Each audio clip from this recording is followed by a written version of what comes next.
वक्रतुण्ड महाकाय सूर्यकोटि समप्रभ निर्विघ्नं कुरु मे देव सर्वकार्येषु अब की बार तो आ गया अब नहीं आऊंगा, अब की बार तो आ गया अब नहीं आऊंगा, अब की बार तो आ गया अब नहीं आऊंगा, अब की बार तो आ गया अब नहीं आऊंगा।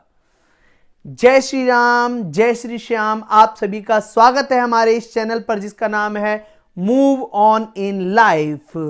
तो अगर आप हमारे चैनल पर नए हो तो हमारी वीडियो को लाइक करें, शेयर करें और चैनल को सब्सक्राइब करें, क्योंकि हमने सनातन धर्म को आगे बढ़ाने की जो मुहिम चलाई है इसमें मुझे आप सभी की बहुत सहायता की आवश्यकता है।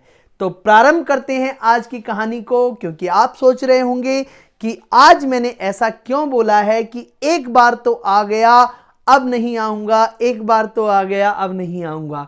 तो प्रारंभ करते हैं हमारी कहानी।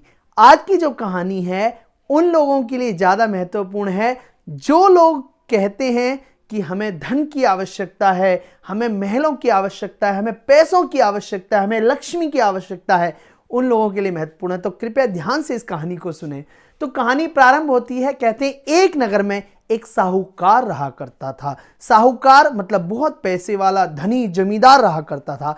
वो जो जमींदार था हमेशा ये लालसा में रहा करता था कि और धन आ जाए, और धन आ जाए, ज्यादा से ज्यादा इकट्ठा करने की कोशिश किया करता था। और इसी कोशिश के चलते हुए किसी ने उसको बताया कि जो साधु संत होते हैं ना, संत भगवान जो होते हैं, संत का अर्थ है जो साथ रहकर भी दूर हो वो संत है।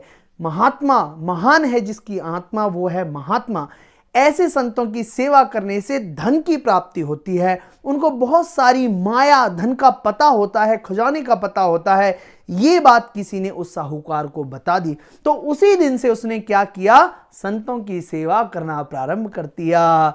संत कहते हैं राम बुलावा भेजिया, दिया कबीरा रोए, जो सुख सत्संग में वो वैकुंठ न होए। कहते हैं ना, भगवान के कबीरदास जी को बुलावा भेजा भगवान ने, कहा कि चलो तुलसीदास जी महाराज को, कबीरदास जी को, चलिए वैकुंठ में चलते हैं, आपके पुण्य बहुत हो चुके हैं। तो भगवान से क्या कहा उन्होंने, कबीरदास जी ने, तुलसीदास जी ने कहा कि भगवान जो सुख ना यहाँ संतों के संग में है वो वैकुंठ में भी नहीं है। तो जैसे ही ये बात पता चली साहूकार को, तो साहूकार ने उसी दिन से गांव में, मोहल्ले में, शहर में जो भी संत महात्मा आते उनकी सेवा करना शुरू कर दिया। बड़ी दिल से सेवा करता, लेकिन उस सेवा के पीछे उसका एक ध्येय था, ध्येय लक्ष्य था, एक भावना थी। और वो भावना क्या थी कि संतों के पास बहुत सारा धन, माया, सोना, चांदी होता है, वो मुझे उसका रहस्य बता देंगे। इस बात को सोचकर उसने सेवा करना प्रारंभ किया। तो बहुत संतों की सेवा करी। गांव में कोई भी संत आता, महात्मा आता, तो लोग उस साहूकार के घर भेज दिया करते कि जाइए महात्मा जी, उस साहूकार के यहाँ जाइए, बड़ी सेवा करता है संतों की। तो यही भावना चलती रही। बहुत वर्षों तक वो सेवा करता रहा और उसको विश्वास था कि एक दिन कोई ना कोई संत ऐसा आएगा जो उसको खजाने का रहस्य बताएगा, धन का रहस्य बताएगा। ये भावना उसके अंदर थी। अब हुआ क्या कि भाई ये भावना चलती रही। एक दिन संत भगवान आ गए, जिसका उसे इंतजार था, जिसका उसे इंतजार था वो घड़ी आ गई, जिसका मुझे था इंतजार, जिसके लिए दिल था बेकरार, वो घड़ी आ गई आज। बस इतना ही, ज्यादा नहीं आता मुझे। तो क्या हुआ कि जिस घड़ी का इंतजार था, इतने सालों से तपस्या कर रहा था जो साधु, वो घड़ी आ चुकी। अब वो संत आ गए, ठाकुर जी आ गए, भगवान आ गए संत का रूप धारण करके उस साहूकार के घर में।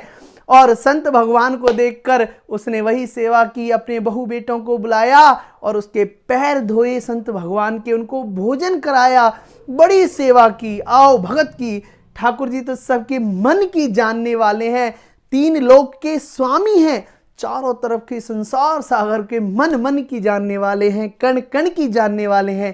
कहते हैं ना, भगवान के द्वार पर जाकर मुंह से कहने की आवश्यकता नहीं है। जैसे माँ को अपने बच्चे के बारे में पता होता है, उसी प्रकार ठाकुर जी को भी अपने बच्चों के, अपने भक्तों के बारे में पता है कि मेरे बच्चे को कब क्या चाहिए और किस मनसा से वो मेरे पास आया है। तो हुआ वही जिसका डर था। अब सेवा की, सब कुछ हुआ। उसके पश्चात संत देवता बड़े प्रसन्न हुए, वो तो भगवान थे। अब संत देवता प्रसन्न हो गए तो संत ने कहा, बोल बेटा, हम तेरी सेवा से बड़े प्रसन्न हैं, बोल तुझे क्या चाहिए, आज हम तुझे सब कुछ देने वाले हैं, जो तू मांगेगा वो देंगे। बोले महाराज, मुझे तो आप ही का इंतजार था, प्रभु जी मुझे दीजिए, और मैं तो आप ही की इंतजार में बैठा हूं। मैंने इतने वर्षों से संतों की सेवा की, इसीलिए कि प्रभु मुझे दीजिए। बोल बेटा क्या चाहिए? देखो, मुझे धन माया बहुत दे दो, इतनी दे दो कि मैं खुश हो जाऊं, प्रसन्न हो जाऊं, मेरी आने वाली पीढ़ियां तक खाएं ये। तो बोले अच्छा, धन माया चाहिए तुझको? बोले महाराज मुझे वही दे दो।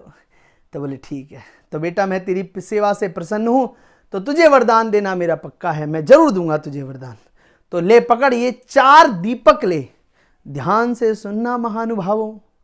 मित्रों, इस बात को ध्यान सुनना, क्या कह रहा है संत देवता? कह रहे हैं उसको, साहूकार को, कि ये 4 दीपक ले ले, एक सोने का दीपक, एक चांदी का दीपक, एक लोहे का दीपक और एक मिट्टी का दीपक।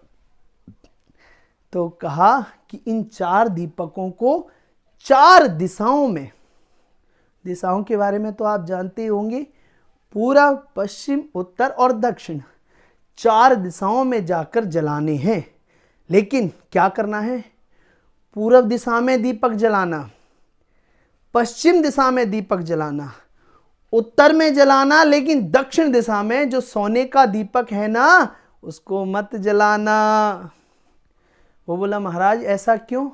कहते हैं संत देवता कि तू जब पूर्व दिशा में अपने घर से दीपक जला के निकलेगा ना, जहां भी वो दीपक बुझ जाए वहीं खुदाई करना शुरू कर देना, और वहां तुझे धन की प्राप्ति होगी। बोला महाराज ठीक है।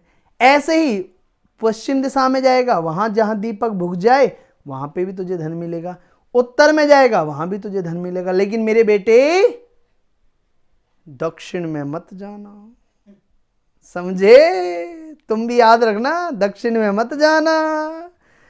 अब संत महाराज कहकर उसको वो दिए देकर चले गए। अब संत महाराज तो गए चले। अब साहूकार बड़ा खुश हुआ, अरे बहू बेटों को बोला मैं धन लेकर आता हूं, आज तो मन की इच्छा पूरी हो गई, मैं पैसा लेकर आता हूं, तुम यहीं रुको। दीपक जलाया और चल दिया नंगे पैर जंगल में, पूर्व दिशा में। अब पूर्व दिशा में गया तो एक जगह जाके जंगल के बीच में दीपक बुझ गया, जैसा महाराज ने, संत ने कहा था। अब दीपक गया बुझ, तो उसने वहां पर खुदाई की तो देखा कि सोने की असरफियों से भरा हुआ घड़ा, एक मटका, एक कलश प्राप्त हुआ। उसको देखकर बड़ा खुश हुआ। अब उसको उठाने लगा, तो जैसे ही उठाने लगा तो उसके मन में विचार आया। अब विचार क्या था? वो विचार ये था कि ऐसा करता हूं, महाराज ने 4 दिए दिए हैं और एक का तो मना किया, जलाना ही नहीं है, तो इन तीनों दियों को इकट्ठे ही देख लेता हूं कि किस दिए से क्या मिलेगा, और फिर इन तीनों को इकट्ठा करके एक साथ ही घर ले जाऊंगा। कि लालच बुरी बला है, माखी गुड़ में धंसी रहे और पंख लिए लिपटाए, और सिर धुने और पैर धुने, लालच बुरी बलाए। कि मक्खी होती है ना, वो गुड़ के अंदर ना लालच में ऐसा सोचती है कि अपने पंखों में भी गुड़ लपेट लूं, अपने सिर में भी, और इस लपेटने के चक्कर में वो अपने प्राणी दे देती है, लेकिन लालच नहीं छोड़ती है। तो हुआ क्या? उस साहूकार ने इकट्ठा किया उस धन को, उस सोने से असरफी भरा हुआ जो घड़ा था उसको वहीं दबा दिया, और एक निशान वहां पर लगा दिया कि जिससे अगर जंगल में मैं जब आऊं तो ये निशान मुझे याद रहे और मैं इसको इकट्ठा ले जाऊंगा। अब दूसरा दीपक जलाया, पश्चिम दिशा की तरफ चल दिया। अब पश्चिम दिशा में गया तो वहां उसको मिले हीरे, हीरे जवाहरात मिले। दूसरी दीपक बुझ गया। अब उसने वहां भी सोचा, उसने सोचा अब तीसरा भी देख ही लेता हूं क्या है, तब अपने बेटों को बुलाऊंगा और इकट्ठा करके ले जाऊंगा सारा। अब 2 जगह का धन उसको मिल चुका है। महानुभावों ध्यान रखना इस बात को, बड़ी आनंददायक कहानी है कहानी क्या कथा है, ये ध्यान सुनना। तो अब 2 जगह का उसको मिल गया, अब तीसरी जगह वो गया। अब तीसरी जगह जाकर उसने खुदाई की, दीपक बुझ गया, वहां पे जाके भी तीसरा। अब उसने खुदाई की, वहां उसको पन्ने, अनमोल रतन, लाल, जिनका रतनों का जिनका ठिकाना ही नहीं, ऐसे कलश भरा मिला। अब महानुभावों मित्रों 3 कलश उसको प्राप्त हो चुके हैं साहूकार को। अब तीनों कलश इकट्ठे मिल गए। अब वो ऐसे करके सोच रहा है क्या करना चाहिए। अब उसके मन में पाप का कीड़ा, लालच का कीड़ा उत्पन्न हुआ, ऐसे करे ढिश ढिश ढिश ढिश ढिश।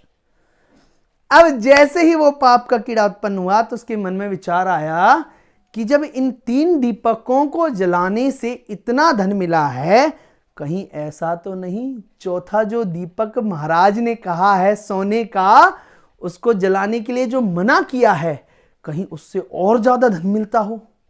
भाई प्राकृतिक बात है, पहले दीपक को जलाया सोना मिला, दूसरे को जलाया हीरे मिले, तीसरे को जलाया पन्ने मिले, तो अब चौथे दीपक में तो कोई और राज है, कहीं चौथे दीपक वाला खजाना महाराज अपने पास तो नहीं रखना चाहते। ये विचार करके उसने सोचा चलो देखी जाएगी, चौथा भी जला देते हैं।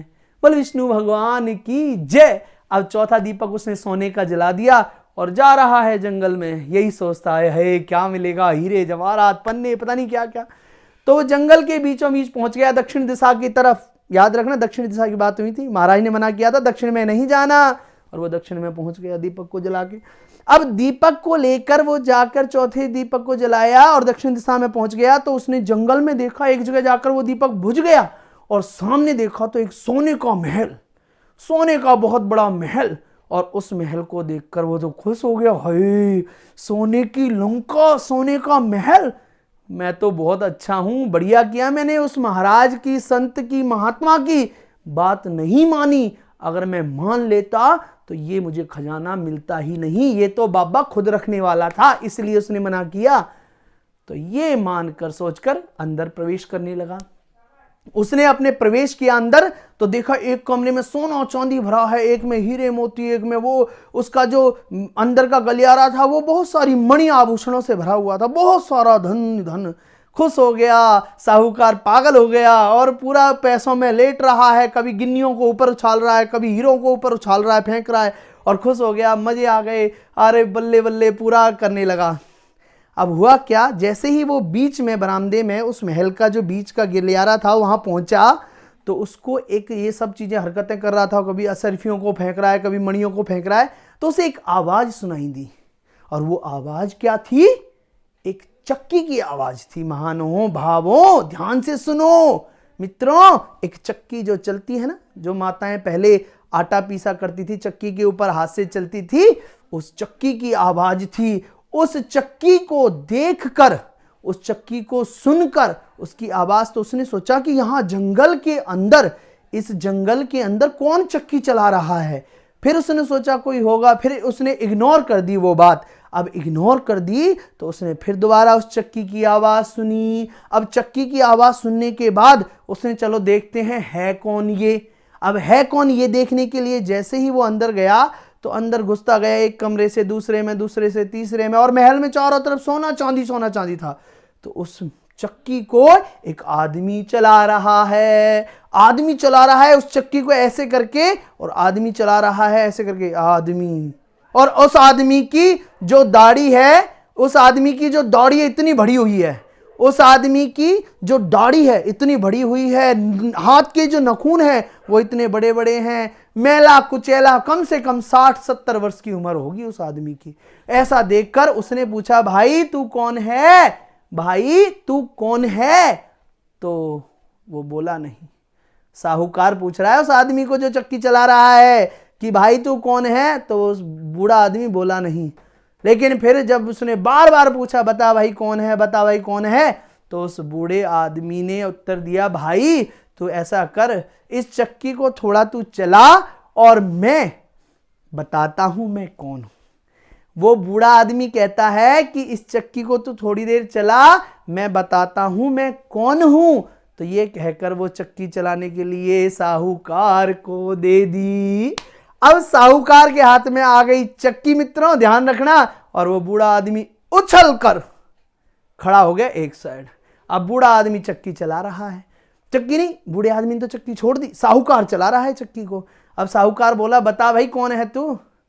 बोला अब क्या फायदा, क्या बताऊं तुझे कौन हूं? बोले नहीं बता। बोले जैसे ही चक्की रोकने लगा ना साहूकार, तो बूढ़ा आदमी बोला ए चक्की मत रोक देना। बोला क्यों? बोला अगर चक्की रुकी ना तो ये जो सारा महल देख रहा है ना, सारा तेरे ऊपर गिर जाएगा और तू दब के यहीं मर जाएगा। साहूकार बोला है? बोले हाँ ये मर जाएगा तू अब। बोला फिर? यूं कहा चलाए जा इस चक्की को। बोला फिर कैसे होगा? कुछ नहीं, यूं कहा जिस संत ने ना, मैं भी बहुत बड़ा लालची था, मुझे भी किसी ने ये बताया था कि बेटा जो संत तेरे पास आया था ना, साहूकार को कह रहा है वो जो बूढ़ा आदमी, कह रहा है जो संत महात्मा तेरे पास आए थे ना वो मेरे पास भी आए थे, उन्होंने मुझे भी मना किया था कि भी चौथा दीपक मत जलाना, लेकिन जैसे तूने में उनकी बात नहीं मानी ऐसे ही मैंने नहीं मानी थी। मैं भी उन 3 जगहों पे जहां तू छिपा के आया है ना, निशानी लगा के आया है खजाने के मटकों को, मैं भी वहीं लगा के आया था आज से 20 साल पहले, लेकिन लालच के बस आके मैंने भी सोने का दिया जला दिया और जलाकर मैं यहां आ गया, और मुझसे पहले भी एक और यहां बैठा था, उसने भी मुझे ऐसे ही फंसाया था जैसे मैंने तुझे फंसाया है। तो बोले अब क्या होगा? साहूकार बोला। क्योंकि साहूकार से बूढ़ा आदमी बोला मैं तो चला, अब लालच नहीं करूंगा, और वो धन आदि जो भी रख के आया हूं ना 3 जगह उसको ले जाऊंगा और लोगों को दान पुण्य करूंगा, लेकिन लालच कभी नहीं करूंगा। तो अब साहूकार बोला मेरा क्या होगा? क्योंकि अब तेरा वही होगा जो मेरे साथ हुआ था। जब तक कोई और लालची मनुष्य यहां पर चौथे दीपक को जलाएगा नहीं और यहां पर दोबारा नहीं आएगा, तब तक तू यहां ये चक्की चलाता ही रहे। जब कोई लालच का वशीभूत होकर यहां पर आएगा और इस दीपक को जलाएगा जो संत ने मना की थी, तो फिर क्या होगा कि फिर जाकर तेरी मुक्ति होगी। तो फिर क्या कहूं? वो कहता है बूढ़ा आदमी वही कहे जो मैं कह रहा था अभी तक। बोले क्या कह रहे थे आप? कि अब की बार तो आ गया अब नहीं आऊंगा, अब की बार तो आ गया अब नहीं आऊंगा, अब की बार तो माफ कर दो भगवान अब नहीं आऊंगा, कहकर चक्की चला। अब वो जो बूढ़ा आदमी था वो तो चला गया, अब साहूकार चला रहा है चक्की को और कह रहा है अब की बार तो आ गया अब नहीं आऊंगा, अब की बार छोड़ दो अब नहीं आऊंगा। और ये कह रहा है वो, और इसी को कहते कहते सोच रहा है कि मैंने लालच के वशीभूत आकर वो जो 3 जगह मिली थी, संत की बात नहीं मानी, अपने बड़े की बात नहीं मानी, तो इस कारण मुझे ये भुगतना पड़ा। तो मित्रों हमें इस कहानी से ये शिक्षा मिलती है कि लालच बुरी बला है भैया, लालच नहीं करेंगे और अपने बड़ों की बात सुनेंगे, संतों की महात्माओं की बातों का अर्थ समझेंगे, अपने माता पिता की बात को समझेंगे, क्योंकि माता पिता ने ये जो बाल है ना, कहते हैं ना अनुभव से सफेद हुए हैं, धूप से सफेद नहीं किए, तो उनको बात को समझना है। कोई भी काम करने से पहले अपने माता पिता से विचार विमर्श करें, पूछें कि ये काम करूं कैसे रहेगा, सही रहेगा या गलत रहेगा, आपको जरूर मार्गदर्शन मिलेगा। इस बात का ध्यान रखें और अपने बड़ों की बात माने, संतों की बात माने और लालच ना करें, क्योंकि माता पिता आपको सही रास्ता दिखाएंगे, आपको गिरने से बचाएंगे। इस बात को ध्यान रखें। और इन बातों को ध्यान रखते हुए अगर आपको हमारी वीडियो आज की अच्छी लगी हो तो चैनल को सब्सक्राइब करें, वीडियो को लाइक करें, शेयर करें और कमेंट करना बिल्कुल भी ना भूलें। और अगर आप सनातन धर्म को बचाना चाहते हो तो मेरा इस मुहिम में साथ दें। ऐसे ही मैं आपके लिए नई नई कहानियां लेकर आऊंगा। और तब तक के लिए जय श्री राधे, जय श्री श्याम और